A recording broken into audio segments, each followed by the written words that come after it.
तर बघूयात महाराष्ट्रात सुरू असलेल्या पावसासंदर्भातल्या टॉप 9 बातम्या।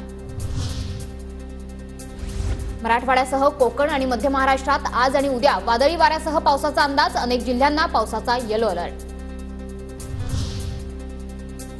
जालना जिल्ह्यात विजांच्या कडकडाटासह मुसळधार पाऊस। घनसावंगी तालुक्यातील पानेवाडीत मुसळधार पावसामुळे नदी ओढ्यांना पूर। शेतकऱ्यांमध्ये आनंद। पहिल्या पावसानंतर कोकणातील निसर्ग बहरला। राजापूर तालुक्यातील अर्जुना धरण परिसरातील निसर्गाचं विलोभनीय दृश्य। सह्याद्रीच्या डोंगर कड्यांवरून धबधब्याप्रमाणे कोसळणारं धुकं घालतंय पर्यटकांना भुरळ। अमरावती जिल्ह्यात झालेल्या पावसामुळे बाजार समितीतील शेकडो क्विंटल शेतमाल भिजला। अचानक आलेल्या पावसामुळे शेतकऱ्यांसह व्यापाऱ्यांचंही मोठं नुकसान। नांदेड तालुक्यातील इसापूर कालव्याच्या लहान मोठ्या वितरिकेचं काम अपूर्ण राहिल्याने शेतकऱ्यांच्या शेतात पाणी शिरल्यानं तळ्याचं स्वरूप। पेरणी सोडून मच्छीपालन करावं का? शेतकऱ्यांचा संतप्त सवाल। छत्रपती संभाजीनगर जिल्ह्यात जोरदार पाऊस। फुलंब्री तालुक्यातील कुबेर गेवराई परिसरात पावसामुळे ग्रामीण भागात दाणादाण। शेताला तलावाचा स्वरूप।